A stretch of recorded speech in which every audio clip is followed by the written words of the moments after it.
ముందుగా మరి నిన్న ఎన్నడూ లేనిది కని విని ఎరుగంది సెక్రటేరియట్ని తాకట్టిచ్చేసిన మునగాడు ప్రజలకు మరి బటన్ నొక్కడం కోసం మరి తన సొంత ఖర్చుల నిమిత్తమా మనకు తెలియదు. కానీ అంటే ఒక 350 కోట్ల రూపాయల కోసం సెక్రటేరియట్ని తాకట్టెట్టేసాయంటే ఇంకా అసలు ఆ క్యాండిడేట్ని ఏమనాలి, ఏం చెయ్యాలి? మనమే చేయగలం కానీ ఓడించగలం, అంతకన్నా ఏం చేయగలం. సో దాని మీద మాట్లాడుకున్నాం. ఇప్పుడు ఇష్యూని ప్రధానమంత్రి గారి దృష్టికి తీసుకెళ్తే మంచిది. ఎందుకంటే ఎప్పుడు వస్తున్నాడే సీఎం గారు టైం అడుగుతున్నాడు. సీఎం గారు రేపు సాయంత్రం దాకా అక్కడ హైదరాబాద్ 16వ తారీఖు వస్తారేమో. సో ఆప్రా అంటే ఆంధ్రప్రదేశ్ ఆప్రా ముఖ్యమంత్రి జగన్మోహన్ రెడ్డి గారు ప్రధాని గారిని కలిసి లోపే సో మన లేఖ ఆయన దగ్గర ఉంటే ఇది వారి ఆఫీసులో ఇచ్చి రిసిప్ట్ కూడా ఇందాకే తీసుకోవడం జరిగింది. ఆయన ఎక్కడున్నా మెయిల్లో చూస్తారు. You set it by mail also.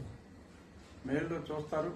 డెఫినెట్గా జగన్మోహన్ రెడ్డి గారు వెళ్ళి సార్ మీరు పొత్తులో ఉండవచ్చు సార్, ప్లీజ్ సార్ అని అడిగేటప్పుడు దీని గురించి ఏంటమ్మా సెక్రటేరియట్ తాకట్టేసేవాడు కదమ్మా అని చెప్పి డెఫినెట్గా అడుగుతారని చెప్పి నా ఉద్దేశం. సో నేను ఈ లేఖలో చాలా స్పష్టంగా earlier Visakhapatnam a district in the north coastal Andhra Pradesh where the collectorate, Tahsildar office and other government buildings have been transferred to Andhra Pradesh State Development Corporation to mobilize loans by mortgaging such government assets. So దీని మీద ఏమేమి పెట్టారనేది ఓ list కూడా ఉంది. Circuit house 2.94 acres, తహసీల్దార్ office 1 ఎకరం, R&B quarters 3 ఎకరాలు, ప్రభుత్వ polytechnic college కప్పరాలు 23 ఎకరాలు, ప్రభుత్వ ఐఐటి కాలేజ్ 17 ఎకరాలు, రైతు బజార్ కూడా పెట్టారు 3.8 ఎకరాలు, డైరీ ఫారం 30 ఎకరాలు, పట్టు పరిశ్రమ శాఖ స్థలం బక్కన్నపాలెం 5.7 ఎకరాలు, టీపీసీసీ అదొక 20 ఎకరాలు, పోలీస్ క్వార్టర్స్ కూడా పెట్టాడు. ఈ బంగ్లా అది 4 ఎకరాలు అంటే ఈ బంగ్లా, పీడబ్ల్యూడీ ఆఫీసు అలా కెల్లంపూడి లేఅవుట్లో మొత్తం మీద ఇంకొక 5 ఎకరాలు, ఇలా 128 ఎకరాలు 128 ఎకరాలు తాకట్టెట్టి ఒక 25,000 కోట్లు లాగారు. అది వైజాగ్. అంటే ఎంత లాగారో చెప్పాం. ఈ ఏ పొలాలు అన్నది ప్రధాని గారికి రాసే లేక కొంచెం సంక్షిప్తంగా ఉండాలి కాబట్టి అది చెప్పలేదు. అక్కడ చాలా అప్రూవల్ వచ్చిందని చెప్పడం జరిగింది. సో ఇప్పుడు మరి ఈ allow me to bring to your attention as to how the public are playing in dismay. అంటే పబ్లిక్ ఎలాగా తిట్టుకుంటున్నారు state government for stooping down to the level of transferring government properties in search of revenues earlier through Mission Build Andhra Pradesh and now to a stage where they are pledging the state governance nerve center, the AP Secretariat to a commercial bank. ఇది nationalised బ్యాంకులు ఎవరు ఆదుకోమని చెప్పుకుంటారు. అందుకని private bank ICICI కూడా ఒప్పుకోలా. HDFC bank వెళ్ళారు. HDFC వాళ్ళు private bank ఆదాయం పోయింది. రేపు ఈ లోన్ కట్టకపోతే ఈ ప్రభుత్వం వచ్చి చీఫ్ మినిస్టర్ని కట్టబట్ట తీసి బయటపడేస్తారు. ఇది ఈ రోజు నుండి ఇది హెచ్డిఎఫ్సి వారి భవనము, ముఖ్యమంత్రికి ప్రవేశము నిషిద్ధము, ట్రెస్పాసర్స్ విల్ బి ప్రాసిక్యూటెడ్. అంటే ఒక తాగుబోతు అయిన ఒక ఇంటి పెద్ద తన వ్యసనాల కోసం అంటే ఇక్కడ డబ్బు వ్యసనం ఈ ప్రభుత్వానికి. తన వ్యసనాల కోసం తాకట్టెట్టి ఇల్లు, భార్య మెడలో పుస్తెలు అన్నీ కూడా తాకట్టెట్టి తినడానికి, గంజి తాగడానికి ఏదో కొంచెం బియ్యం లాంటిది ఇచ్చి మిగిలిందంతా ఆంపట్ చేసేస్తే వాణ్ణి మనం మహానుభావుడు అంటాం. గదిలో కూర్చోబెట్టి పిల్లలు కలిసి ఆడిని వాయిన్ చేస్తారు. అంటే అసలు ఏంటిది? మొత్తం బిల్డింగ్ అమ్మేస్తావా తెలియకుండా, రాత్రి నా మెల్ల పుత్తులు కొట్టేసి అమ్మేస్తావా, ఏదన్నా అంటే బియ్యం తెచ్చాను కదా, కూరలు తెచ్చాను కదా అంటావా అని ఏం చేస్తారు? ఈ మధ్యన అలాంటి మొగులు చంపేస్తున్నారు కూడా. సో అలాంటి వ్యసనపరుడైన భర్త ఆస్తులు తాకట్టు పెట్టి ఏదో బియ్యం గింజలు 4 ఇంటికి సాయంత్రం వచ్చేటప్పుడు కొనుక్కొస్తే వాడిని ఎలాగ క్షమించరో ఈ ప్రభుత్వ పెద్దలను కూడా, చీఫ్ సెక్రటరీ ఎలా ఒప్పుకున్నాడు, సెక్రటేరియట్ తాకట్టు కడతానంటే మనకు తెలీదు. వీళ్ళందరూ కలిసి రాష్ట్రాన్ని ఏం చేస్తారో మనకు తెలీదు. నేమో సాక్షి పేపర్ చూసా, ఇదేమన్నా ఖండిస్తారేమో అని. ఖండించరా? అంతసేపు వివేకాన్ని చంపింది ఎవరైనా, నాలుగు చంపేసి అదో స్టేట్మెంట్, దానికి కూడా వస్తారు. సో మరి ఇది నిజం, ఆస్తి తాకట్టు పెట్టింది నిజం. లేకపోతే సాక్షి ఏం మాట్లాడుతున్నావు రామోజీరావు, ఏం రాధాకృష్ణ అని చెప్పి అనేవారు, అనలేదుగా, అంతే తాకట్టు తెచ్చేసాడు అది. సో ఈ రకంగా మరి తాకట్టు పెట్టేస్తే ఎక్కడికి వెళ్తుంది అని చెప్తూ కొంచెం సుదీర్ఘమైన దాకా 2 పేజీలకు దాటి 3వ పేజీకి కూడా వెళ్ళింది. బేసిక్ గా మనం చెప్పింది ఏంటంటే వీటి గురించి చెప్తూ, most of the pledging to commercial banks are happening by pitching future revenues. Prima facie, the pledging of future tax revenues appears to be not in consonance with Article 266(1). గతంలో ఇండిపెండెంట్ గా లేఖలు రాశాం, ఆ 266(1) కి వైలేషన్ ఉందని. Which even appear to be violating the provisions of Article 293(3). అంటే మనకు అసలు రాజ్యాంగంతో సంబంధం లేదనుకోండి, ఇది సొంత రాజ్యాంగం. It's been rumored that AP government is blindfolding the RBI too in exercising oversight over banks and financial institutions while indulging in blatant financial improprieties through active or passive collusion with few bankers. బ్యాంకర్లతో కూడా కుమ్మక్కై, ఎందుకంటే ఒకిద్దరు వారి సకుల ఆఫీసర్లు అప్పుడు అడ్డగోలుగా అప్పించి వీళ్ళ దగ్గర join అయిపోయారు అడ్వైజర్లుగా. ఏంది అడ్వైజర్ అంటే 5 లక్షలు ఇస్తాడు, సంవత్సరాలకేమో 2 కోట్లు ఇస్తానంట. వీళ్ళు సొమ్మేం పోయింది ముందే. So even in diverting the central funds they avail loans through bonds from RBI, financial institutions and union sanctioned grants. The state government had resorted to brazen, outrageous and unprecedented conduct without any respect and regard for principles of statutory mandates. These aspects require deeper knowledge and understanding from bankers' side, which seems to be missing while sanctioning loans without due diligence in a hurry, and spills beans at something fishy, making it more suspicious and some undercurrent intent. ఇప్పుడు SBI MD chairman అక్కడ ఉన్న నాళ్ళు ఇచ్చి చూపాడు, తర్వాత అతను advisor అయ్యాడు. ఇంక మిగిలిన బ్యాంకులను కొల్లగొట్టడం ఎలా అనే దాని మీద దొంగ డాక్యుమెంట్లు ఇచ్చి ఈ కార్పొరేషన్ల మీద అప్పులు ఎత్తేసి దారుణం. RBI ఈ సంవత్సరం ముందు మీ లిమిట్ 36 కోట్లు ఎంతో చెప్పింది, 36,000 కోట్లు. ఆల్రెడీ 70,000 కోట్లు, 79,000 కోట్లు ఎత్తేశారు. మొన్న జీవి రెడ్డి గారు చెప్తున్నాడు 1,00,000 కోట్లు టచ్ అయ్యేలా ఉంది, ఏదో ఒకటి చేసి 20 రోజుల్లో మాక్సిమం లాగేసేలా ఉన్నారని కూడా చెప్తున్నారు. నీ లిమిట్ 40,000 కోట్ల, నువ్వు ఎత్తేసింది ఆల్మోస్ట్ 90 చిల్లర to 1 lakh crores. So final గా నేను రిక్వెస్ట్ చేసింది ఏంటంటే ప్రధానమంత్రి గారిని, earnestly request your kind officers to look into such affairs and immediately venture in for corrective actions, as these acts of government are beyond repair if you lose on the timeline, and the damage incurred would send ripples that disturb the normal financial commitments of the government like that of salary payments that already started generating heat as of now. I urge your esteemed office to protect the rightful and virtuous owners of all these properties, that is the people of Andhra Pradesh.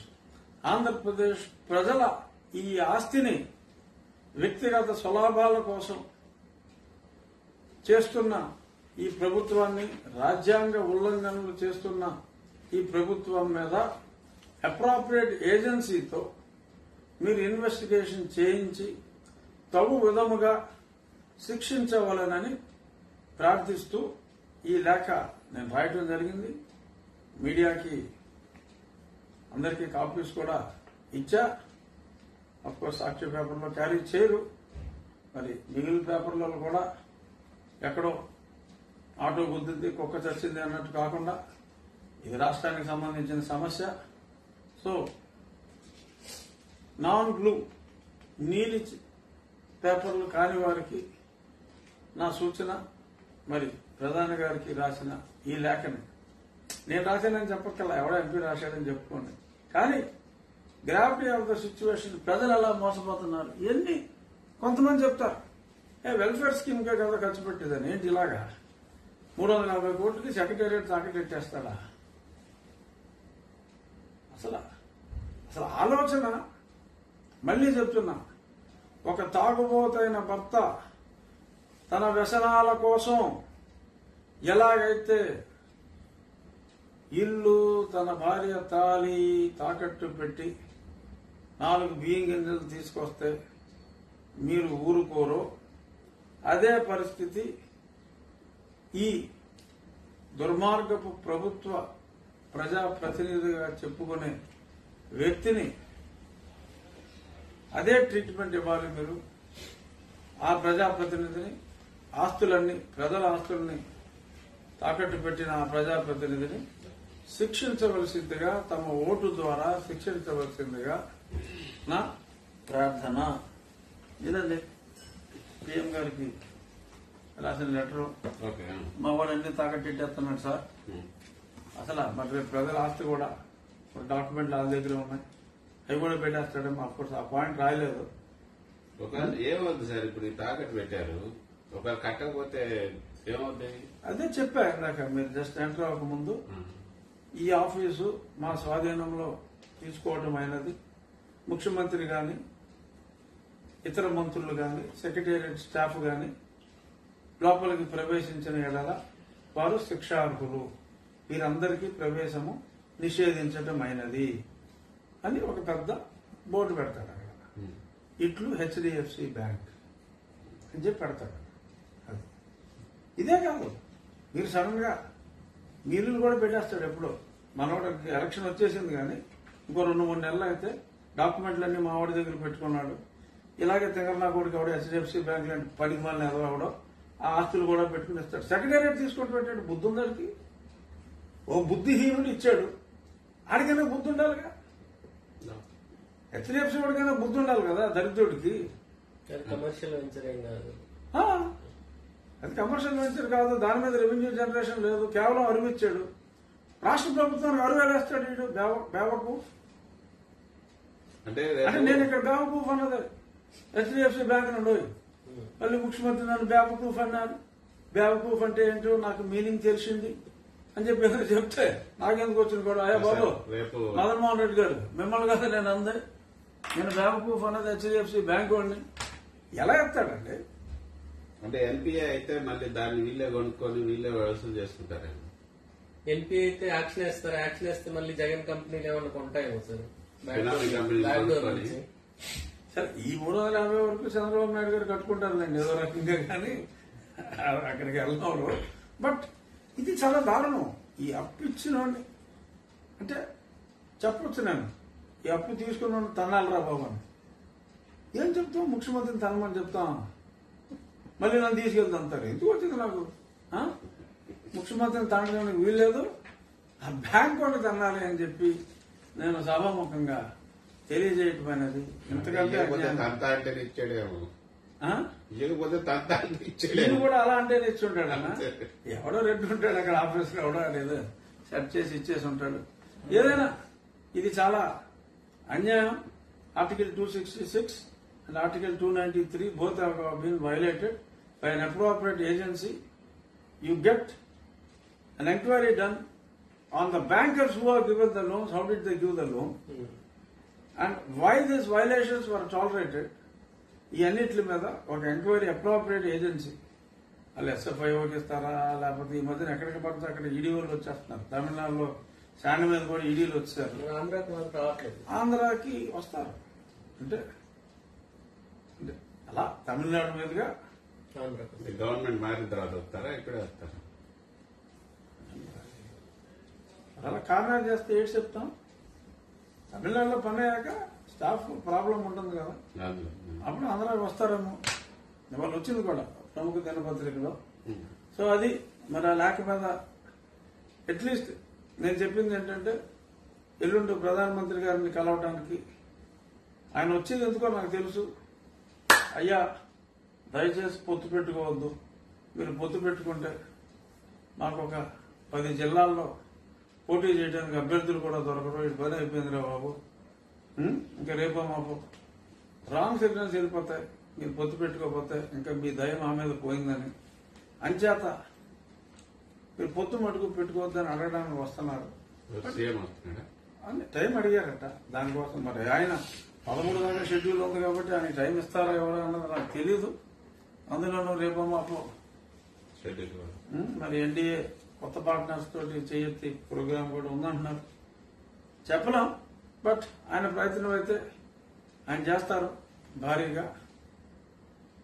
అప్పట్లోగా నాకు ఈ letter అందితే జగన్ ఏంటి secretariat కూడా అని అంటే చాలు, ఏదో చిల్లర ఖర్చుల కోసం సార్ అని చెప్పి ఆయన చెప్తాడా, ఏం చేస్తాడో తెలియదు. ఇక ముఖ్యమైన అంశం ప్రశాంత్ కిషోర్. మరి ప్రశాంత్ కిషోర్ జగన్మోహన్ రెడ్డిని పూర్తిగా ఆపోజిషన్ పట్టిన వ్యక్తి. ఎన్నికల పల్స్ పట్టుకోగలడు. ఆయన నెగ్గి పార్టీకే సపోర్ట్ చేస్తాడు తప్ప ఎత్తిపోయే పార్టీకి జనరల్ గా దూరంగా ఉంటాడని చెప్పి అందరూ అంటారు. మరి ఆయన స్థాపించిన సంస్థ మరి జగన్మోహన్ రెడ్డి గారికి పనిచేస్తున్నప్పటికీ అఫ్ కోర్స్ ఆయన బీహార్లో యాక్టివ్గా ఉన్న వలన దీని నుంచి డిసోసియేట్ అయ్యాడు ఆయన. ఆయన చాలా స్పష్టంగా నిన్న హైదరాబాద్ లో డిబేట్ లో మరి నిన్న సాయంత్రం ఇది ఎత్తిపోతుంది, ఎత్తిపోవటం అంటే మామూలుగా ఎత్తిపోవటం కాదు, అతి దారుణంగా ఎత్తిపోతుందని చెప్పి కూడా ఆబ్జెక్టివ్ కూడా యాడ్ చేసి మరి ఆయన చాలా స్పష్టంగా చెప్పడం జరిగింది. సరే దాని మీద పాపం వీళ్ళేం పెద్ద కామెంట్లు, సాక్షుడు షాప్ లో ఉన్నట్టున్నాడు. మరి ఓ పక్కనేమో అతని దగ్గర పనిచేసిన ఋషిరాజు ఇక్కడ పనిచేస్తా, వాళ్ళు బాస్ ఎత్తిపోతుందరా బాబు అని చెప్పి అంటే, ఏదో ఋషిరాజు చెప్పి ఉంటాడు కదా, బాస్ పైకి ఏదో చెప్తున్నాం కానీ అంటాడు కదా, లేకపోతే ఇతను అలా చెప్తాడు. ఇంకా ఆ కంపెనీ ఇతనే మెంటరు, వాటాలు ఉండి ఉంటాయి, అతను ఎత్తిపోయిందని చెప్పకపోతే ఇతను ఎలా చెప్తాడు. సో కాబట్టి డెఫినెట్ గా అతను ఎత్తిపోయిందని చెప్పే ఉంటాడు. సో ఈ ప్రశాంత్ కిషోర్ గారి వ్యాఖ్యలపై ప్రశ్నలు మన సమాధానాలు మాట్లాడుకున్నాం. అదే ప్రశాంత్ కిషోర్ వ్యాఖ్యలను ఖండించారుగా వైసీపీ వాళ్ళు. పేరు నాని ఖండించాడు. ఏమని జ్యోతిష్యం చెప్పడం మొదలు పెట్టాడు. సొంత బీహార్ లో ఎత్తిపోయి తర్వాత ఇటీవల ఆయన చెప్పిన చోట్లంతా ఓడిపోయింది. అదే రాజస్థాన్ లో కాంగ్రెస్ వచ్చిద్దన్నాడు, తర్వాత అక్కడ వచ్చిద్దన్నాడు, ఇక్కడ వచ్చిద్దన్నాడు, ఏమి కూడా నిజం కాలేదు ఆయన చెప్పేవన్నీ. ఆయన వేస్ట్. సరే వీళ్ళు మాటకు తెలంగాణలో కేసీఆర్ కి పొయ్యిలో ఉందని చెప్పి ఆయన వదిలేశాడు. సో ఆయన పనిచేసిన దాంట్లో సక్సెస్ రేట్ ఎక్కువ, ఫెయిల్యూర్ రేట్ తక్కువ. సో అదే ఈయన పసిగట్టాడు.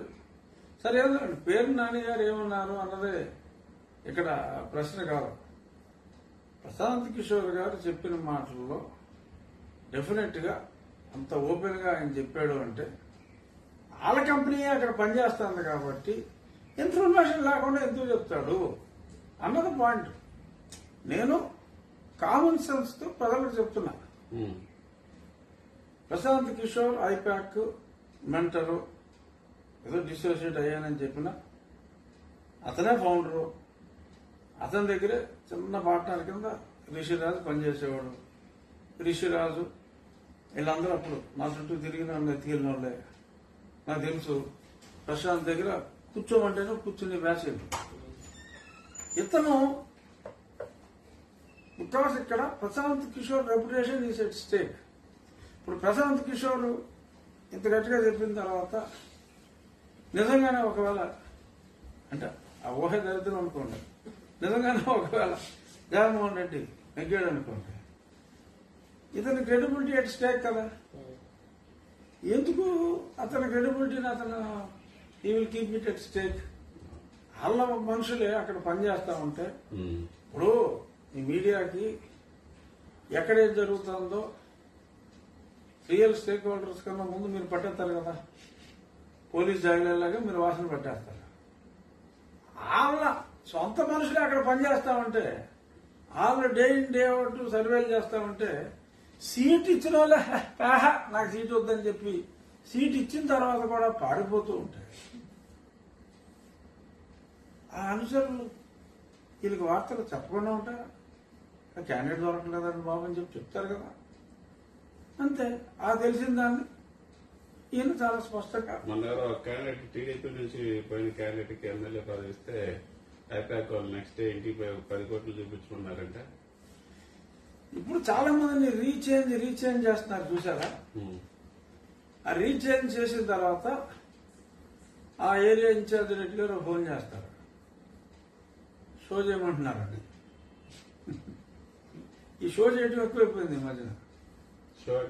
షో అంటే చూపెట్టమని. క్యాష్ చూపెట్టాలా లేకపోతే క్యాష్ లేదంటే ప్రాపర్టీ ఉంటే ప్రాపర్టీ కొంతమంది తీసుకుని ఆ ప్రాపర్టీ ప్లేస్ తో అప్స్ చేస్తారు. అప్స్ పెద్దవాళ్ళ దగ్గర పెట్టుకుంటారు. మేమే ఖర్చు పెడతామంటున్నారు. మరి దాని మీద ఇంకొంత తీసుకుని ఇస్తామంటున్నారు. వేసుకుని ఇస్తారా మూమెంట్ టైట్ అయిపోయిందని చెప్పి ఎలాగో నెగ్గిది లేదని అది కూడా ఎత్తేస్తారు. మనకు తెలియదు.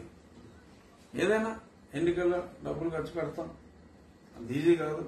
మరి ఎక్కడికక్కడ వ్యాపార అవసరాల నిమిత్తం ఎలక్షన్ కోడ్ రాలేదు, పాడు రాలేదు. ఐ థింక్ వైసీపీ వాళ్ళు ఎక్కడికక్కడ సర్దేసినట్టున్నారు. నెల్లూరులో టీడీపీ వాళ్ళందరూ ఇళ్లపై దాడులు చేసి క్యాష్ అదే వైసీపీ వాళ్ళు ఎక్కడికక్కడ సర్దుకున్నారండి. అంటే ఇప్పుడు లిక్కర్ షాపులు ఉన్నాయి, సగం తాడేపల్లికి వెళ్ళే బదులు 0 సేల్స్ ఆ ఏరియాలో స్టాక్ చేసి పెట్టేస్తున్నారని ఆభిజ్ఞ వర్గాల ఇది నీకు ఎలా తెలుసు అని చెప్పి నాకు ఏసీ 7 ఫోన్ చేస్తే చెప్తా. ఎక్కడెక్కడ ఉన్నాయో అసలు ఎంత తెలియదో చెప్తా. విజయసాయి రెడ్డి గారు ఇప్పుడే ట్వీట్ చేశారు. సో ఇప్పుడు జరిగేది ఏంటి? వీళ్ళేమో క్యాష్ పెట్టుకుని అసలు ఎవరిని కూడా అసలు వ్యాపార ఖర్చుల కోసం 1,00,000 తీసుకెళ్ళినా సరే ఆపేసి న్యూసెన్స్ చేస్తున్నారు.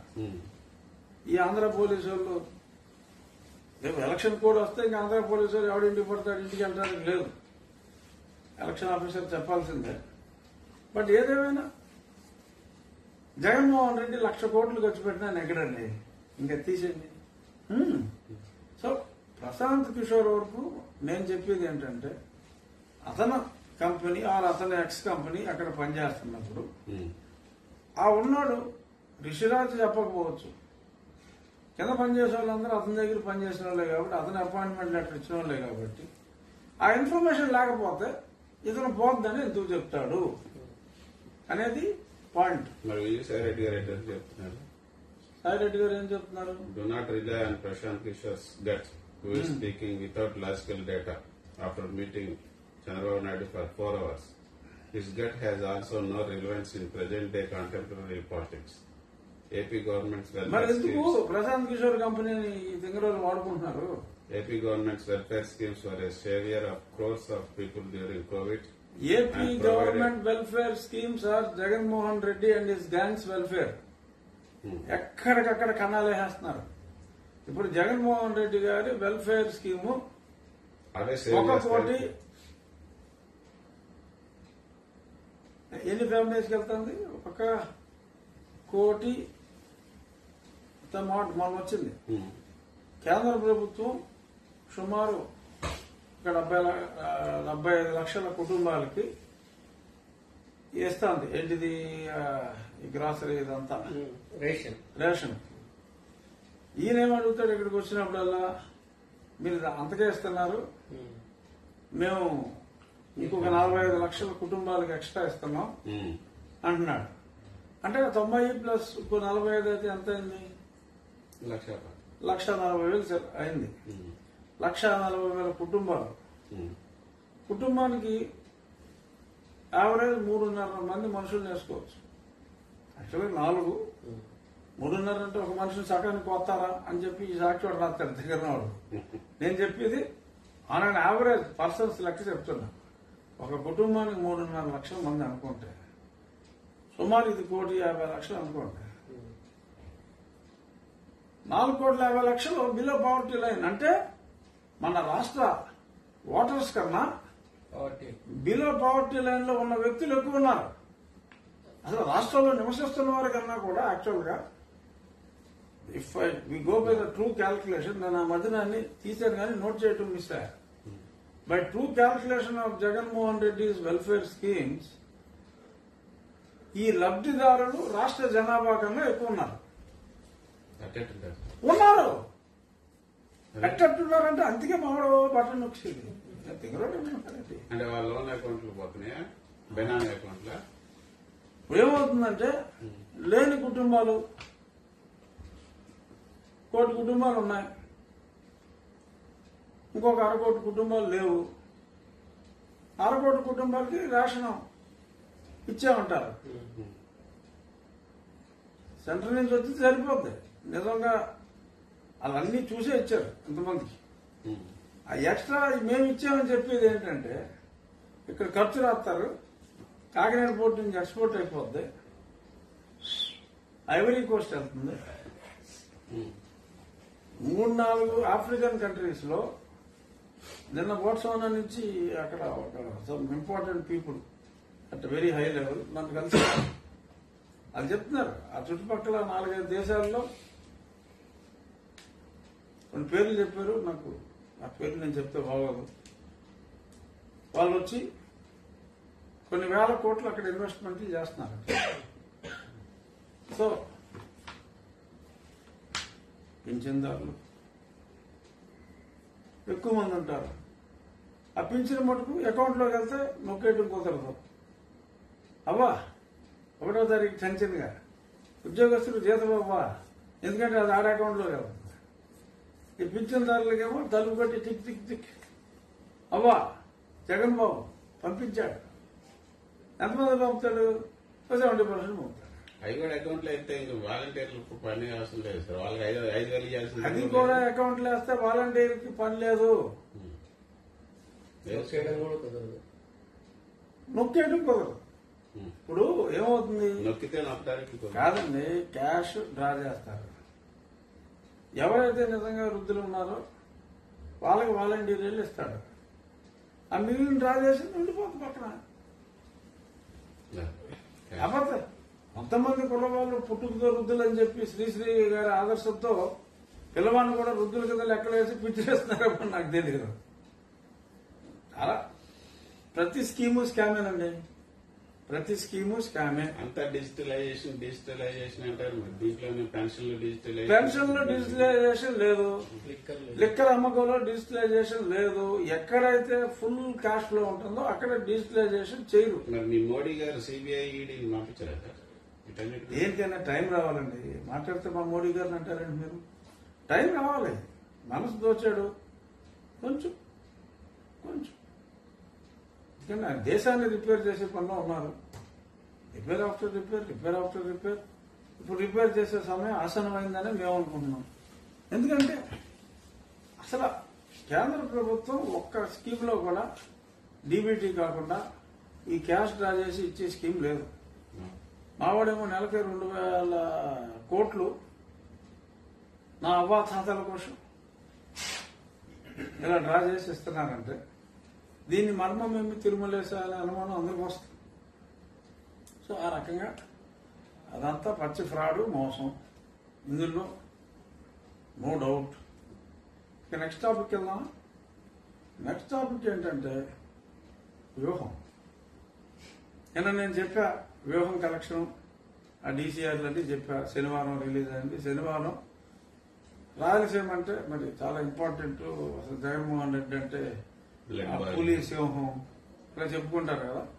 సో అందుకని చెప్పి నేను ఆ రాయలసీమ మీద ఫోకస్ చేయడం జరిగింది. నేను కలెక్షన్ చెప్పా 2,91,000 షేర్ వచ్చింది.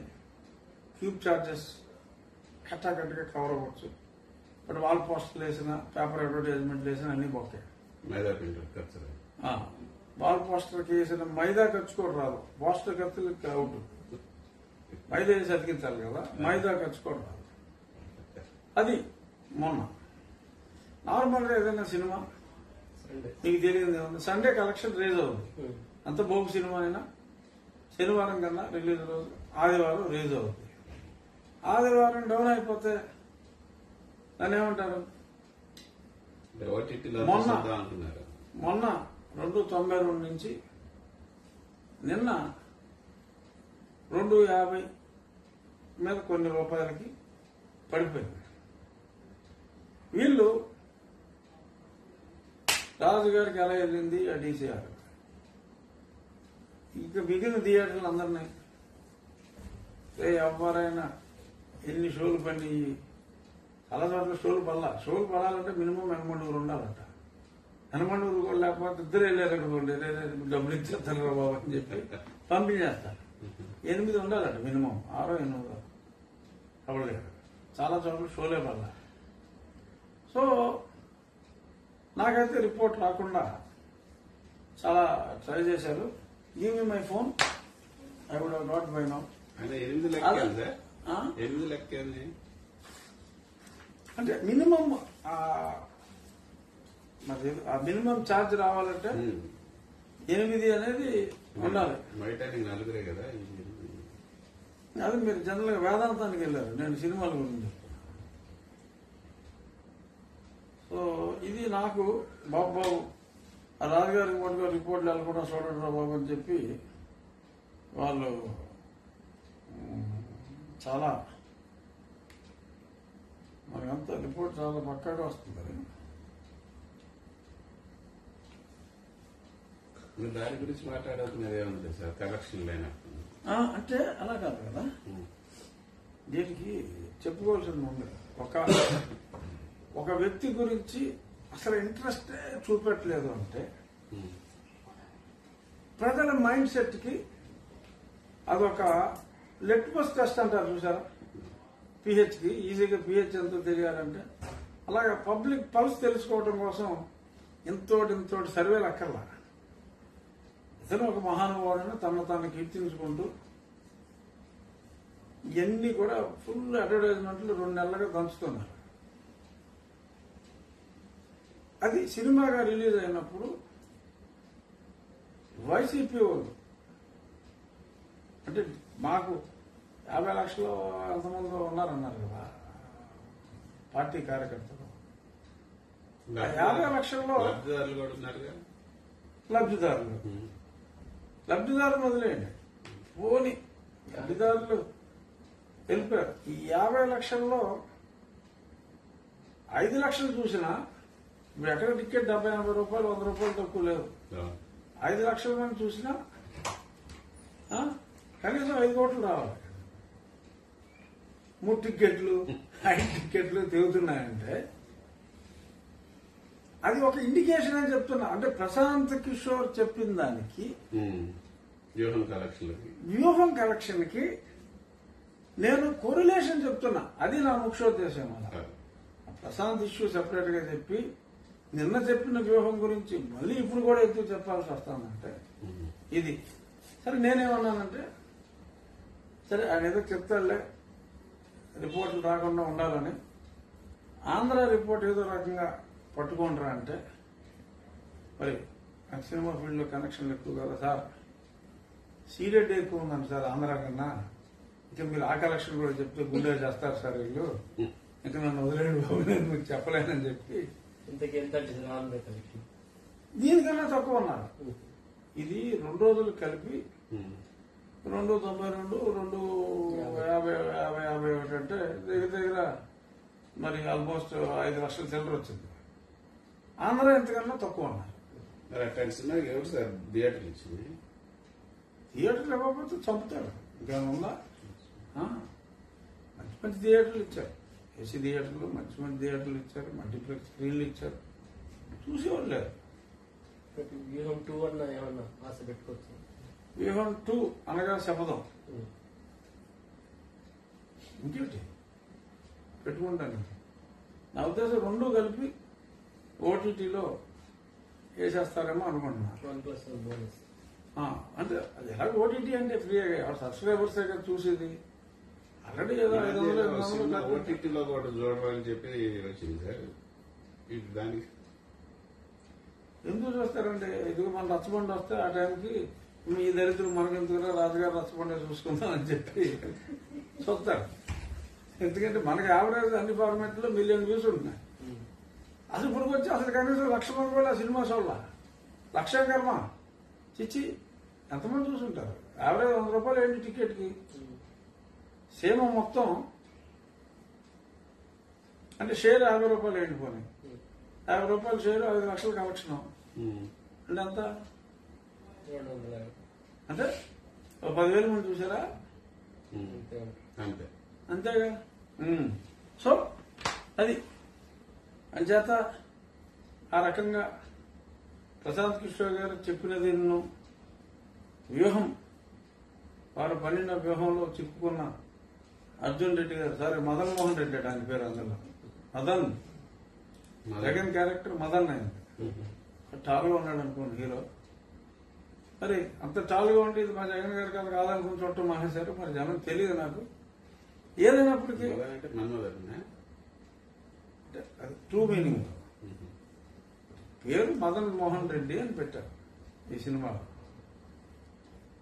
ఢిల్లీ రిలీజ్ అయితే మనం అందరం వెళ్ళి చూద్దాం.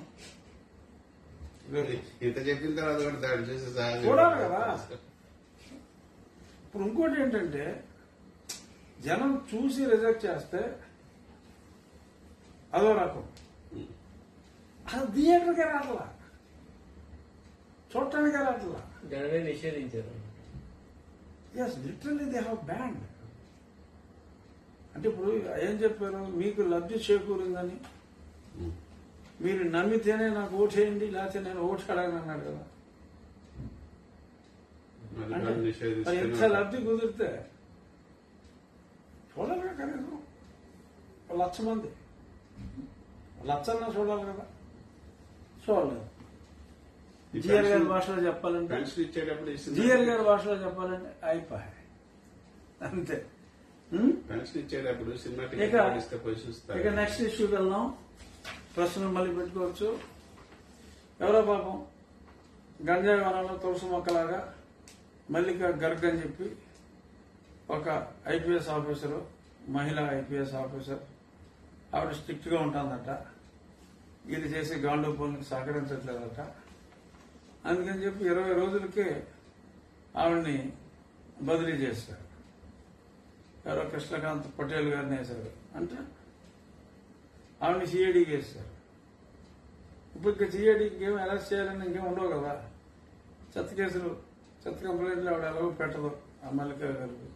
ఇప్పుడు వీళ్ళు పెడతానికి కూడా టైం అయిపోయింది కాబట్టి సిఐడికి వేశారు. డెఫినెట్ గా ఎలక్షన్ కోడ్ వచ్చిన తర్వాత మేము ఎలక్షన్ కమిషన్ కలిసి ఆ మల్లికా గారిని కడప ఎంచుకుంటాం ఈసారి.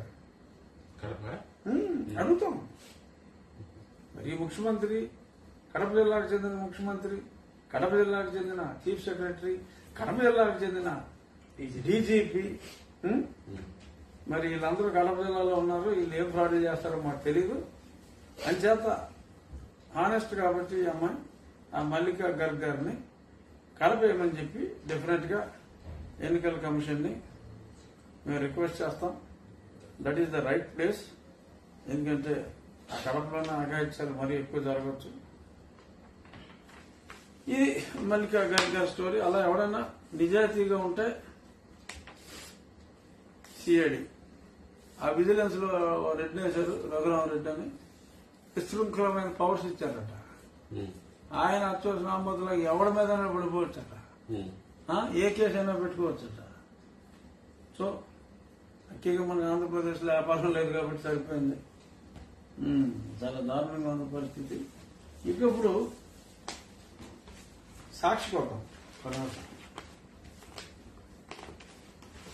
ఇది హెడ్లైన్ అండి.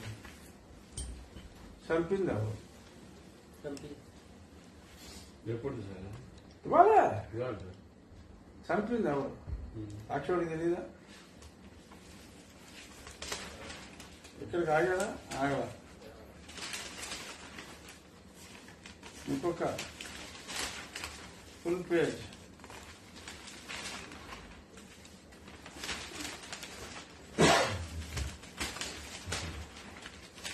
ఒక అర పేజీ. అంటే వాళ్ళు ఎవడో కొత్తగా జాయినింగ్ ఉంటుందా, జాయినింగ్ ఉంటే ఆడితో 2 యాడ్లు దొబ్బేవారు, 2 ఫుల్ పేజీలు. ఎవడో యాడ్లు ఇవ్వట్లా. ఇదిగో దీని మీద ఫుల్ పేజ్. అంటే చెప్పారా? ఎవరు చెప్పారు? ఇక్కడ ఇందులో మచ్చుకి 2 చదివి వినిపిస్తా. నర్రెడ్డి రాజశేఖర్ రెడ్డి లేఖను దాచి గుండెపోటుని ప్రచారం చేసి వివేక హత్య కేసు దర్యాప్తు పక్కదారి పట్టించడంలో సునీత, ఆమె భర్త నర్రెడ్డి రాజశేఖర్ రెడ్డి, బావగారు నర్రెడ్డి శివప్రకాష్ రెడ్డిది కీలక పాత్ర. ఎందుకంటే హత్యకు గురైనప్పుడు వివేక తన స్వదస్తులతో రక్తంతో ఓ లేఖను రాశారు. ఆ లేఖను చూసిన ఎవరైనా అది మామూలు మరణం కాదని, ముమ్మాటికి హత్యేనని తెలిసిపోతుంది. అలాంటి ఆ లేఖను ఆ రోజు ఉదయం 6 గంటల 10 నిమిషాల లోపే వివేక పిఏ కృష్ణారెడ్డి చూశారు. ఆ విషయాన్ని వెంటనే సునీత భర్త రాజశేఖర రెడ్డికి ఫోన్లో చెప్పారు.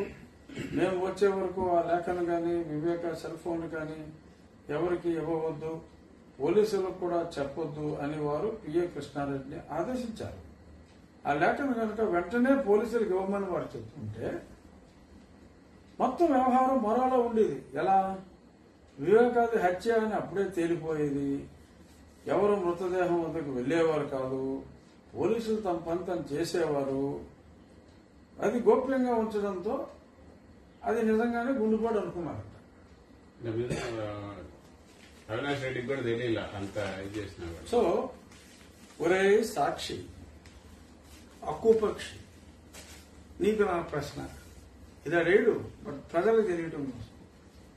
డెఫినెట్ గా సాక్షి ఎంతమంది చదువుతారో కానీ మన ప్రోగ్రామ్ ఎక్కువ మంది రీచ్ అవుతుంది కాబట్టి ఇలా రాశాడండి సాక్షివాడు. నేను అడుగుతున్నా, సో ఆ లేఖ రాయకుండా ఉంటే ఇందులో ఈడేమో రాశాడంటే అది హత్యని తెలిసేదట.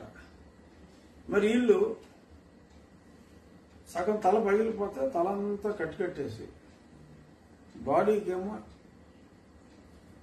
గొడ్డలతో నరికిన బాడీకి కుట్లేసి మొత్తం బ్యాండేజ్, ఊర్లో ఉన్న బ్యాండేజ్ అంతా తెచ్చి ఒళ్ళంతా చుట్టేసి కట్టిన డాష్ నా కొడుకులకి.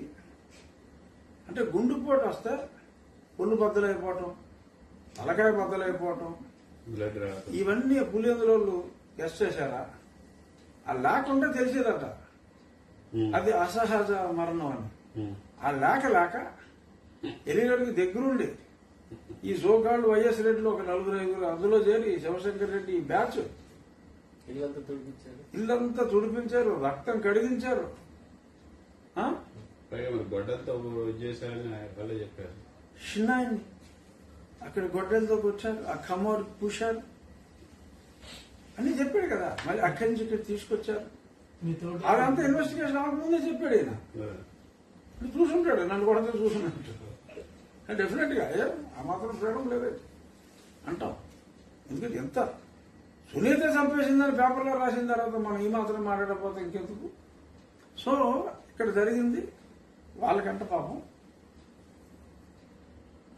ఆ లెటర్ చూడని మొదలన్న గుండెపోటు అనుకుని, గుండెపోటే కనుక చీలిపోయిన ఒళ్ళంతా, అంటే ఆయన గుండెపోటు వస్తే ఆ గుండెపోటు బాగా తట్టుకోలేక ఆయన గొడ్డలతో అని కొట్టుకుని చచ్చిపోయాడని చెప్పి వీళ్ళు ఫీల్ అయిపోయి కుట్లు కుట్టేసి కట్లు కట్టేసి చేశారని చెప్పి అనుకోవాలా సాక్షి? దీనికి రేపు మీ పేపర్లో సమాధానం చెప్పవలసిందిగా కోరటం ఏకీపిస్తారా? కుట్లు ఎందుకు వేసావు, కట్లు ఎందుకు కట్టావు? సునీత ఎప్పుడు వచ్చింది? అక్కడ బయలుదేరి 7 గంటలకు 8 గంటలకు బయలుదేరి ఒక 5 గంటలకు చేరింది.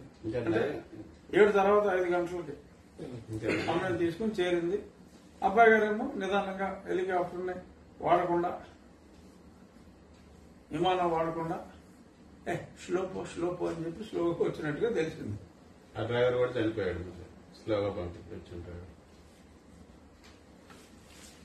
మాకు లిమిటేషన్లు ఉంటాయి. మీరు విలేకరులు మీరు ఏదో మాట్లాడతారు, నాకెందుకు వచ్చిన గొడవ కాదు సార్. తెలిసిన తర్వాత మళ్ళీ ఇక్కడికి వచ్చిందని కూడా రాయాలి. సునీత చంపి హైదరాబాద్ పోయి కూర్చొని మళ్ళీ తెల్లారి వచ్చిందని. ఇప్పుడు యాక్చువల్ గా పోస్ట్ మార్టం చేయమని ఇన్సిస్ట్ చేసిందే సునీత. వీళ్ళు ఎంతసేపు సునీతకి భర్తకే సంబంధం లేదని తేలిపోయింది. కప్పెట్టాలని చూసినోడు కట్లేసినోడు ఎవడో అంతెందుకు సిబిఐ క్లియర్ గా చెప్పేసింది. వీళ్ళు ఆ టైంకి కొన్నారు, వేసేసిన నా కొడుకులేమో అక్కడ ఉన్నారు, వీళ్ళిద్దరూనేమో ఎక్కడో హైదరాబాద్ లో ఒక భవంతిలో ఉన్న ఒక యువతికి ఎవరికో ఫోన్ వెళ్ళింది. వారు అప్పుడు డిస్కషన్ లో ఉన్న ఎన్నికల డిస్కషన్ లో ఉన్న అప్పటికే గత చీఫ్ సెక్రటరీ ఇంకెవరో కొంతమంది సలహాదారులు ప్రజల్ని మోసం చేయడం ఎలా అనే స్కెచ్ అంటే మేనిఫెస్టో అంటారు దాన్ని. సో అది తయారు చేసే సమయంలో టక్క తెలుగు కొడతాం, మేడం గారు పిలుస్తున్నారంటాం, మరి ఈయన వెళ్ళటం, మరి వచ్చి చిన్న నోమోర్ అంటాం, మరి క్యాన్సిల్ చేయటం 6:10కి ముందే జరిగిపోయింది. అది ఏ టైంకి చెప్పామన్నది పంపించి చెప్పేసాడు, బుక్ అయిపోయాడు. మళ్ళీ కేసు రాకుండా చూస్తున్నాడు. అందుకే ఆయన ఈయన మాట్లాడిన దాని గురించి ఇందులో రాయరు. అల్లే హత్య చేసేసి హత్య నేను చేశానని చెప్పాడు కదా దస్తగిరి. ఆ దస్తగిరితో కలిసి తిరుగుతారేంటి అంటారు. అరే నేను తప్పు చేశాను రా నాయన, డబ్బు కక్కుర్తి పడ్డాను, వేసేసాను, నేను రియలైజ్ అయ్యాను, అప్రూవర్ అయిపోయా, శిక్ష తగ్గుద్దని చెప్పి అప్రూవర్ అయ్యా, లేకపోతే ఎలాగో దొరికేశాను. దొరకపోతే ఆడబడికి ఎందుకు ఒప్పుకున్నాడు? బొక్కలు వేసాక చెప్పాడు, బాబు అవును అప్రూవర్ అయిపోయినాడు. ఇట్లా లెక్కల కేసులు అవ్వలే అప్రూవర్, పోల్మన్ శరత్చంద్రారెడ్డి అప్రూవర్ అవ్వాల.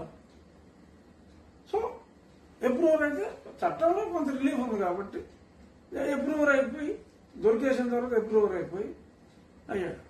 అప్పుడు సీఎం ఆయన 10 రోజుల్లోనే చేయొచ్చు కదా ఎంక్వైరీ. చేయొచ్చు అంటే మరి ఇతను కోర్టుకి వెళ్ళి ఆర్డర్ కూడా తెచ్చుకున్నాడుగా. ఏం ఆర్డర్ అంటారు దాన్ని? గ్యాగ్ ఆర్డర్ తెచ్చుకున్నాడు. సిబిఐకి ఇవ్వాలి, వీళ్ళు చేయడానికి వెళ్ళదు, సిబిఐకి ఇవ్వాలి, వీళ్ళు చేయడానికి వెళ్ళదు. తీరా అయిపోయిన తర్వాత సిబిఐ వద్దు నేనే చేస్తాను. ఈ డ్రామా అంతా అందరికీ తెలుసు కదా. అంతా లేపేసింది ఎవరో అందరికీ తెలుసు, లేపేయించింది ఎవరో అందరికీ తెలుసు, బెనిఫిషియరీ ఎవరో అందరికీ తెలుసు. అసలు మా బీసీ మా ఎస్సీ లాగా మాషన్నాయని మీరు గతంలో కొట్టాడని చెప్పి ఎంతమంది చెప్పారు? మాకు తెలుసు. ఆయన రాజీనామా ఇచ్చేసిన తర్వాత కూడా మేడం సోనియా గాంధీ గారు ఒప్పుకోలేదు కాబట్టి ఆయన కంటిన్యూ అయ్యాడు. అసలు 2004లోనే ఈయనకి 26 అంటే నేనే ఎంపీ అని కూర్చున్నాడు ఆయన. అప్పుడు ఇవ్వాల రాజశేఖర రెడ్డి గారు. సారీ 99లో 99కి 26 ఏళ్ళు. అప్పుడే నేను ఎంపీ అన్నాడు ఆయన. 2004లో కూడా కుదరలా. రాజీనామా చేయించి ఆయన నాన్న సీఎం అయ్యాక 2007లో బై ఎలక్షన్ వస్తుంది, నెగ్గాలనుకున్నాడు. ఆయనకి ఇష్టం లేదు, నేను మా అమ్మాయి దగ్గర విదేశాలు వెళ్ళిపోతానని బలవంతంగా లేఖ రాయించి.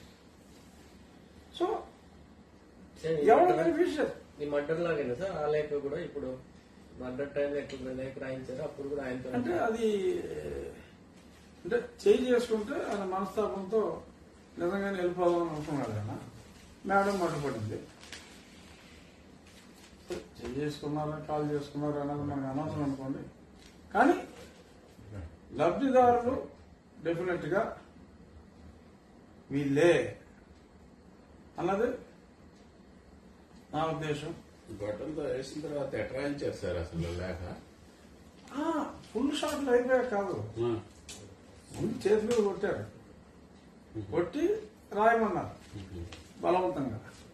అదే అంటారు హెవీ ప్రెషర్ రాసినట్టుగా కూడా ఉంది. ఎలా రాయించామో కూడా అన్నట్టు చెప్పాడు కదా. ఇంకా అన్నింటికన్నా దారుణం ఏంటంటే ఈయన్ని ఎవరు డాక్టర్ ప్రవీణ్ రెడ్డి, శివశంకర్ రెడ్డి గారు తనయుడు చైతన్యారెడ్డి, శివశంకర్ రెడ్డి గారు తనయుడు.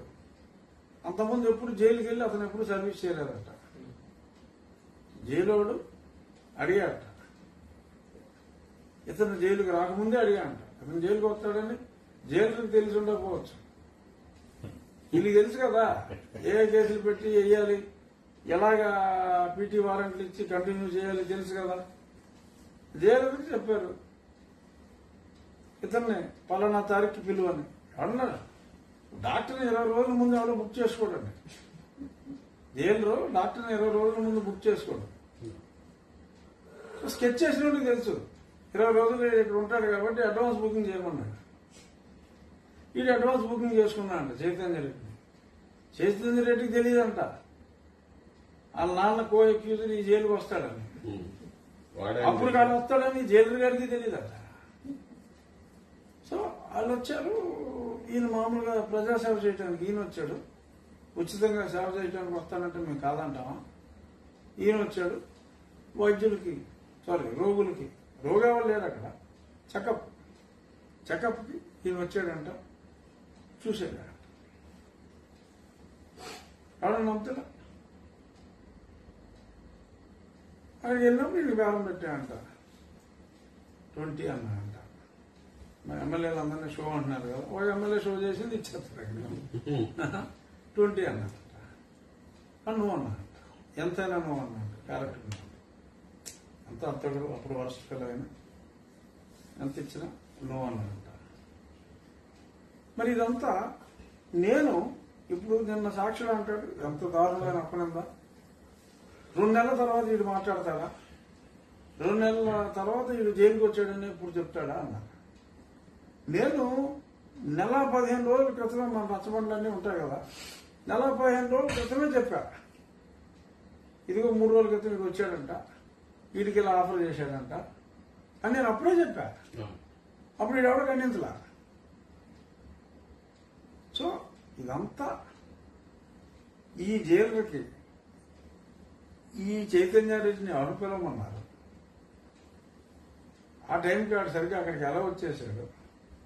వీటి సేవల్లో భాగంగా అక్కడికి ఎందుకు వెళ్ళాడు? దీన్ని బట్టి బెనిఫిషియరీ ఎవరు అర్థమైపోయిందా? క్రిస్టల్ క్లియర్ కదా. సో అస్సలు హత్యకి సంబంధం లేకుండా శివశంకర్ రెడ్డిని, అవినాష్ రెడ్డి బాబుని సిబిఐ వాడు జైల్లో వేస్తే ఎన్నాళ్ళు ఉంటారండి? సో బెనిఫిషియరీ ఎవరో అందరికీ తెలుసు. ఈ సంబంధం లేని వాళ్ళని ఆ చంద్రబాబు నాయుడు పేరు చెప్పారు, రఘురామకృష్ణరాజు పేరు చెప్పారు అని రాసుకుంటున్నారు. రామ్ సింగ్ వీళ్ళు ఎవరినైనా కొనేసే రకం వీళ్ళు. ఆ రామ్ సింగ్ ఎవరికి కూడా ఎవరో కొనలేని పదార్థం రామ్ సింగ్. అందుకని క్రిమినల్ కేసులు పెట్టి ఆ రామ్ సింగే ఈ తప్పులన్నీ చేయించాడని చెప్పి మళ్ళీ వాళ్ళ పేపర్లో రాస్తున్నారు. ఎంత దరిద్రంగా అడ్వర్టైజర్ దొరక్క 1.5 షీట్ వేసేసాడు. కాబట్టి నేను ఇదంతా చెప్పాల్సి వస్తుంది. నేను చెప్పిన దాంట్లో తప్పు ఉంటే మీరు ఏమన్నా ఖండించేదంటే ఖండించండి, నేను దానికి నా వివరణ ఇస్తాను. ఖండించడానికి ఏముంటుంది నేను ఇందులో? లేని దాని మీద మీరు ఎంత సేవ చేస్తారని మేము ఖండిస్తాం. ఏమి లేని దాని మీద అంటే వాళ్ళు రాసుకున్న అబద్ధాల మీద మళ్ళీ అవునండి, అబద్ధాల మీద అంటే అది ఎంత దారుణంగా మాట్లాడుతున్నారు. అడ్డగోలుగా ఆ లెటర్ చూస్తే మాకు తెలిసిపోయిందంటే నాకు అనిపించింది. మరి కుట్లు ఎందుకు వేసారు ఇవన్నీ చెప్పాల్సి వచ్చింది. ఎనియో చూద్దాం. పొత్తులు లేవని బ్లూ మీడియా, న్యూట్రల్గా ఇంకో మీడియా, పొత్తులు ఉంటాయి అని ట్రిపుల్ మేము చెప్తున్నాం. రేపు ఎల్లుండిలో క్లారిటీ వస్తే దాని గురించి మళ్ళీ మాట్లాడుకుందాం. Thank you.